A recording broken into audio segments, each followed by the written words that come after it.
بسم اللہ الرحمن الرحیم یا ایہا الذین آمنوا اتقوا اللہ ولتنظر نفس ما قدمت لغد واتقوا اللہ ان اللہ خبیر بما تعملون۔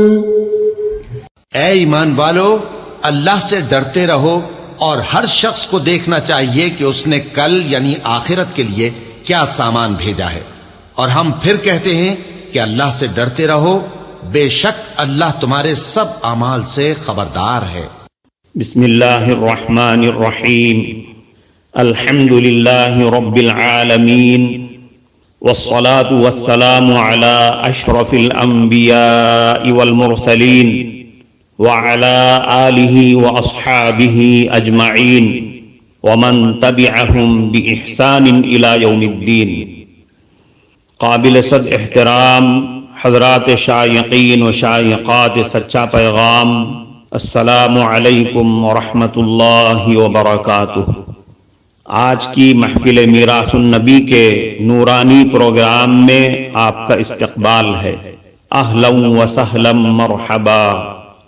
ہم آپ تمام حضرات و مستورات کا خیر مقدم کرتے ہیں۔ محترم حضرات و خواتین، تعلیم کا آغاز ہو رہا ہے۔ سب سے پہلے آداب تعلیم کا لحاظ کرتے ہوئے تعلیم کی طرف متوجہ ہو جائیں۔ پورے دھیان سے سننا، عمل کی نیت سے سننا اور تبلیغ کی نیت سے سننا، یعنی سنی ہوئی باتیں دوسروں تک پہنچانے کے جذبے سے سننا چند خاص آداب تعلیم ہیں۔ امید ہے کہ آپ حضرات ان آداب کا ضرور خیال رکھیں گے۔ جزاکم اللہ۔ بسم اللہ الرحمن الرحیم۔ دین الہی سے محبت کا صلہ۔ مدینہ طیبہ میں ایک نوجوان رہتا تھا جو غفلت کا شکار تھا۔ اس کی زندگی بھی کافروں والی زندگی تھی، عادتیں بھی، لباس بھی، کھانا پینا بھی، سب کچھ اس کا بس کافروں کی طرح تھا، لیکن ویسے کلمہ پڑھتا تھا اور مدینہ طیبہ میں پیدا ہوا، وہیں کا رہنے والا تھا۔ جب وہ فوت ہوا، اس کی جنازے کی نماز پڑھی گئی اور اس کو جنت البقیع میں دفن کیا گیا۔ اللہ کی شان کہ وہ لوگ دفن کر کے واپس آئے۔ ان میں سے ایک بندہ تھا جس کی جیب میں کوئی ایسا کاغذ تھا جو بہت بڑا اہمیت کا حامل تھا۔ وہ کاغذ گم ہو گیا۔ اس بندے کو اندازہ ہوا کہ جب دفن کرنے کے لیے میں قبر میں اترا تھا تو اس وقت وہ کاغذ کہیں نیچے نہ گر گیا ہو۔ کاغذ بہت زیادہ اہم تھا، چنانچہ اس نے حکومت سے اجازت مانگی کہ قبر کو کھولا جائے اور میرا وہ کاغذ اتنا اہم ہے وہ نکالا جائے۔ اس کو اجازت مل گئی۔ جب قبر کھودی گئی تو دیکھا گیا وہاں پر مرد کے بجائے ایک انگریز گوری لڑکی دفن ہے۔ تو قبر کھولنے والے بھی بڑے حیران۔ اب یہ بات کافی لوگوں میں پھیل گئی، اس کی تصویریں بھی لی گئیں، اخباروں میں چھاپی گئیں۔ چنانچہ یورپ کے کسی ملک سے ان کو یہ اطلاع ملی کہ یہ تصویر تو میری بیٹی کی تصویر ہے۔ جب اس سے رابطہ کیا گیا، اس بندے سے جا کر ملے تو اس نے کہا اس کی بیٹی کی چند دن پہلے وفات ہو گئی اور ہم نے اسے عیسائیوں کے قبرستان میں دفن کر دیا۔ چنانچہ یہاں حکومت سے اجازت لے کر جب اس لڑکی کی قبر کو کھودا گیا تو دیکھا گیا وہاں اس نوجوان کی لاش پڑی ہوئی تھی۔ لوگ بڑے حیران ہوئے، یہ کیا معاملہ ہے؟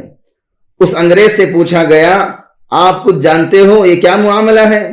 تو اس نے کہا اور تو مجھے معلوم نہیں، لیکن اتنا مجھے اندازہ ہے کہ میری اس بیٹی نے کچھ دنوں سے اسلام کے بارے میں کتابیں پڑھنی شروع کر دی تھی اور مجھے بار بار کہتی تھی کہ میں دین اسلام سے محبت رکھتی ہوں۔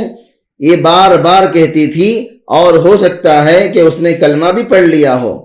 تب جا کے لوگوں کو یہ بات سمجھ میں آئی کہ جو نوجوان مدینے میں پیدا ہوا اور صرف ظاہر کا مسلمان تھا، اندر سے غیر مسلموں کے طور طریقے کو پسند کیا کرتا تھا، اس کو اگر جنت البقیع میں دفن کیا گیا تو اللہ نے اس لاش کو عیسائیوں کے قبرستان میں پہنچا دیا، اور عیسائی لڑکی اگرچہ عیسائیوں کے قبرستان میں دفن کی گئی، دین اسلام کی محبت رکھنے کی وجہ سے اللہ نے اس کی لاش کو جنت البقیع میں پہنچا دیا۔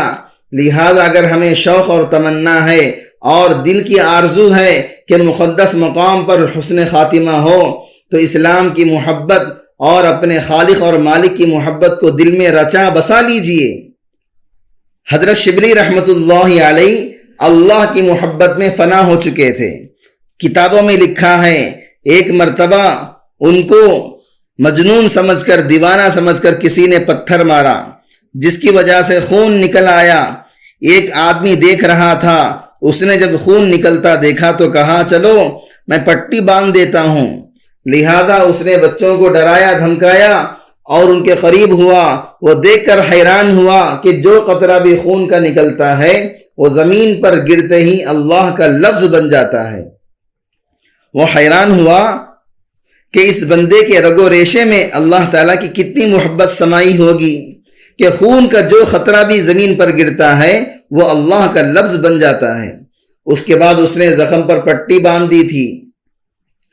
حضرت شبلی رحمت اللہ علیہ کے دل میں اللہ تعالیٰ کی اتنی محبت تھی، جب کوئی ان کے سامنے اللہ کا نام لیتا تھا تو وہ جیب میں ہاتھ ڈالتے اور جیب سے مٹھائی نکال کر اس بندے کے منہ میں ڈال دیا کرتے تھے۔ کسی نے کہا آپ یہ کیا کر رہے ہیں؟ لوگوں کے منہ میں مٹھائی ڈال رہے ہیں؟ وہ کہنے لگے کہ جس منہ سے میرے محبوب کا نام نکلے اور میں اس کو شیرینی سے نہ بھروں تو پھر اور کیا کروں؟ نقشبندی سلسلے کے ایک بزرگ تھے، اللہ کی شان کے ان پر آخری گھڑیاں آ گئیں۔ ان کی 1 یا 2-3 سال کی بیٹی تھی جن کا نام حفصہ تھا۔ وہ اپنے ابو کے پاس آیا کرتی تھی اور سینے پر لیٹ جاتی تھی، کھیلتی تھی، باتیں کیا کرتی تھی۔ آخری وقت میں جب وہ آئی اور اپنے ابو کے سینے پر لیٹی تو ابو نے اس کو کوئی ریسپانس نہ دیا۔ وہ بچی تھی، 1-2 دفعہ اس نے ابو کو متوجہ کرنے کی کوشش کی۔ جب وہ متوجہ نہ ہوئے تو ان کے سینے سے اتری اور دوسرے کمرے میں جا کر رونا شروع کر دیا۔ ماں نے پوچھا بیٹی کیوں رو رہی ہو؟ اس نے کہا ابو مجھ سے نہیں بولتے، میں نے ابو سے نہیں بولنا، میں نے بھی ابو سے کٹی کر لی ہے، میں ابو سے بات چیت نہیں کروں گی۔ ماں اس بچی کو لے کر اپنے شوہر کے پاس آئی اور کہنے لگی کہ دیکھیں آپ حفصہ سے کیوں نہیں بولتے؟ حفصہ کہہ رہی ہے میں نے ابو سے نہیں بولنا، آپ ذرا بولیں نا، حفصہ کو منا لیجئے۔ جب بیوی نے کہا کہ آپ حفصہ کو منا لیں تو انہوں نے آنکھیں کھولی اور فرمانے لگے کون سی حفصہ اور کیسی حفصہ؟ ہم نے اپنے یار کو منا لیا اور اسی کو دل میں بسا لیا ہے۔